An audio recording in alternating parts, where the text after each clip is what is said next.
Hello and welcome to Angels on Call. Today let us discuss about COPD. This question has been asked in every nursing examination. So let's start with chronic obstructive pulmonary disease. The contents for today's topic is definition, etiological factors, pathophysiology, clinical manifestation, diagnosis, medical management, surgical management, and of course nursing management and nursing diagnosis.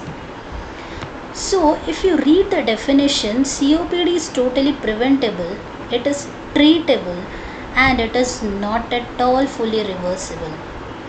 It causes abnormal inflammatory response of the lungs to noxious particles or gases.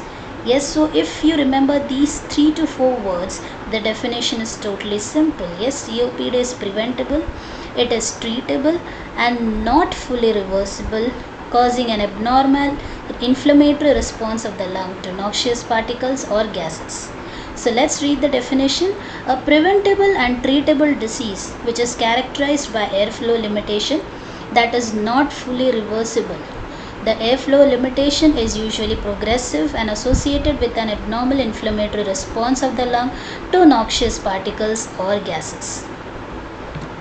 Next we go to the etiological factors. From the image itself you can make out that smoking is the killer factor which causes COPD.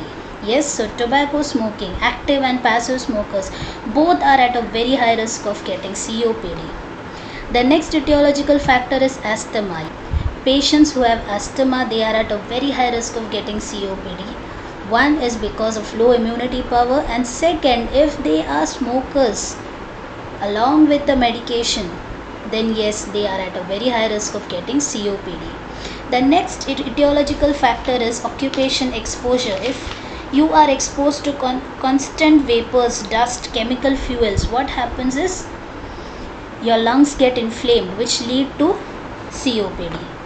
The next etiological factor is exposure to burning fuels. Yes, when you cook food in a poorly ventilated house, there are no proper windows, there are no proper doors, there are no proper ventilation. Your lung tissues will get inflamed, which will cause infection and simultaneously COPD. And family history. Anyone in your family has COPD, you are at a very high risk of getting COPD. Let us go to pathophysiology. Pathophysiology, as we all know, it is series of disorders when an injury takes place in your body or when an organism enters into your body. A series of episodes, a series or episodes that take place in your body is nothing but pathophysiology. So in case of COPD, because of your etiological factors, if you are a constant smoker, if you are continuously exposed to non-ventilated situations, because of these etiological factors, there is abnormal inflammation of the lungs. This inflammation causes narrowing of the airways, and because of these narrowing of airways, you can see COPD patients are continuously breathless. So because of inflammatory response of the lungs, there are narrowing of airways which cause increase in number of goblet cells. Now goblet cells, what they do is, in case of intestine, they are helping in digestion, nutrition, etc. And in case of lungs, these goblet cells are responsible for mucosal absorption. So if there is increase in number of goblet cells, there are enlarged submucosal glands. What these submucosal glands do is, they produce a lot of mucus. They absorb a lot of mucus. So when there is enlarged submucosal gland, there is hypersecretion of mucus. Hypersecretion of mucus, from this stage itself you can see that when patients, COPD patients, when they cough, there is a lot of sputum production. So because of hypersecretion of mucus, there is alveolar wall destruction, which totally leads to COPD. So let us revise again on the pathophysiology. So because of etiological factor, what happens is, there is abnormal inflammatory response of the lungs and the airway, which causes narrowing of the airways. Narrowing of the airways lead to enlarged submucosal glands, and because of enlarged submucosal glands, there are hypersecretion of mucus, which leads to alveolar wall destruction, followed by COPD. Next is the clinical manifestation. The most important clinical manifestation in a COPD patient is chronic cough. Yes, because there is lot of secretion of mucus, sputum production. So to expel that sputum out from the lungs, you will see that COPD patients are constantly coughing. The second is sputum production, narrowing of airways. As I said before, sputum production is because there is hypersecretion of mucus and narrowing of the airways, so there is lot of sputum production. Next is dyspnea. Why dyspnea? Because there is lot of sputum production which doesn't give proper ventilation, that is there is no proper inhale and exhale of air into and out from the body. So dyspnea. So these three manifestations, chronic cough, sputum production and dyspnea, are the main three clinical manifestations of COPD. The next is weight loss. Yes, the patient is completely breathless. He is not able to eat, he is not able to perform any activity, so which causes weight loss. The next is respiratory infections. If you have COPD, already your immunity is compromised, which is a welcome note to a variety of respiratory infections. Next we go to the diagnosis. How is COPD diagnosed? The first and the foremost thing is pulmonary function test. So pulmonary function test, or you can say it as a lung function test, it measures the amount of air you inhale and exhale. So to check the correct oxygen content in your body, this lung function test or pulmonary function test is the primary diagnostic evaluation. You must have seen in wards also, when physiotherapists they come, you can see them using spirometry. So spirometry, I can show you an image. Spirometry, you see it is a large tube which is connected to a small machine. So this goes into the mouth, and these balls the patient is asked to blow in and blow out. So with that there are measurements inside. So with these measurements the ball, it rises and it falls down. So this shows the lung capacity of a COPD patient. So very first diagnostic evaluation is done through lung function test. The next is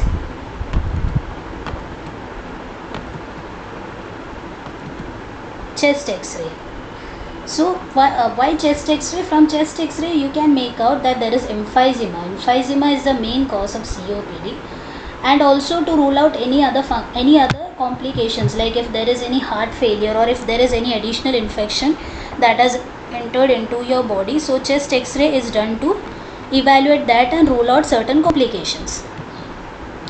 Next is CT scan. So CT scan helps in detecting again emphysema, and it helps to determine whether like there are surgical interventions done for COPD. So CT scan is done to evaluate whether that surgical intervention will be helpful in ruling out or in curing you with COPD. CT scans are also done to screen for lung cancers, because the other complication that is related to COPD is lung cancer, because continuous infection is eating up your tissues and cells. So the last thing is lung cancer. So CT scan is done to rule out that. Next is arterial blood gas analysis. Arterial blood gas analysis is done to check for the oxygen content in your blood. I mean whether it is normal, how well your lungs are bringing oxygen into your blood and how well it is removing carbon dioxide from your body.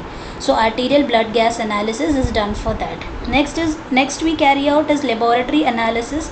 So lab tests aren't normally used for COPD, because the primary thing done is for COPD is chest X-ray and LFT. So they are the primary tests which confirm COPD. But addition to that, if certain doctors they opt for laboratory test, they can be used to determine the cause of any symptoms or to rule out if there is any other conditions, like pre-existing conditions if you have.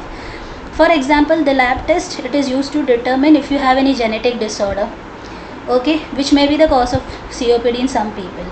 Okay, even in some with family history, lab test can be done, or in some just to check whether that person is going to develop COPD at a very young age. So these are the diagnoses that is done to confirm whether a patient is diagnosed with COPD. Next is the medical management. Yes, the first management is stop smoking. There is no other management other than that. So the smoking, the person normally smokes when he is in stress. So yes, stress reduction should be the first step in management. When he is stressful, he smokes. So the first aim has to reduce the stress. The next is management of exacerbation, that is not too much of activity should be facilitated in the patient. The next is oxygen therapy. Oxygen therapy, we have to explain the benefits of oxygen and the oxygen therapy. For the pharmacological therapy, we use bronchodilators. From the name itself, you can make out broncho. Broncho means your bronchioles. So dilators means there is spasm in your bronchioles. We use medicines to dilate those bronchioles. So what happens? Bronchodilators, they relieve bronchospasm and the airway obstruction for equal distribution of oxygen throughout your lungs. And we use meter dose inhaler. In the biological factor, I had showed you that asthmatic image of an inhaler. So that is meter dose inhaler. It is a pressurized device. It contains aerosolized powder of medications, and it is released with each activation of the canister. Canister, the mouthpiece, you have a mouthpiece and you have a canister. So when you press the canister, the powder of medication, it is released directly into your airway. Patients must be instructed on the correct use of the device. That means the mouthpiece should be directly inside, and as the canister is pushed, the patient has to inhale it through the mouth and not through the nose. Otherwise the medication will remain in your mouth and it will not go to your airway. There is a spacer or a valve holding chamber which may be used. Normally nowadays the inhalers are prescribed by the doctors along with a spacer, so that not a single medicine is wasted and the patient inhales everything or every amount of medication into the airway. So the MDIs normally used are beta adrenergic agents, anticholinergic agents and methylxanthines. Next is nebulization. Of nebulization, yes, inhalation therapy, it is the best. The choice is dependent on the availability and relief and side effects. Like for each patient it is different. Next is the nursing management. What we nurses have to do. The first nursing management is nothing but patient education, which is a major component in pulmonary rehabilitation. So what all topics are included in pulmonary rehabilitation? First is you have to explain the anatomy and physiology of the lung in a layman language. Then next about anything. Now you can teach anatomy and physiology of lung. Now pathophysiology, as I said about COPD, you can explain about the medication. So these all you can explain to a patient. Pathophysiology, changes with the COPD, then home oxygen therapy, then nutritional therapy, respiratory therapy symptoms, cessation of smoking, coping with chronic diseases, and last but not the least, communicating with the healthcare team. So under patient education, it is the responsibility of a nurse to explain the anatomy and physiology of the lung, the pathophysiology and changes with COPD, the medications, the home oxygen therapy, the nutritional therapy, then cessation of smoking, the respiratory therapies, then coping with chronic disease and communicating with the healthcare providers. Next is the breathing exercise. The breathing pattern of most people, if you'll see, is mostly rapid and the respiratory rate is at a very high rate. So the more severe the disease, the more inefficient the breathing pattern. So with practice, this type of upper chest breathing can be changed. Yes, you can teach them diaphragmatic breathing, you can teach them pursed lip breathing. So this promotes relaxation, and what happens is the patient gains control with dyspnea and feelings of panic. The next is activity pacing and self-care activities. Person with COPD has decreased tolerance for certain activities and during a specific period of time. Like for example, COPD patients, asthmatic patients, if you see them, they are mostly in a fatigue stage when they rise in the morning. Why is that? Because the secretions have all settled down in their lungs while they were sleeping. So when they get up in the morning, they are like totally in a breathless state. So they cough a lot when they get up early in the morning. So the patient has various difficulties in carrying out his daily activities in the morning.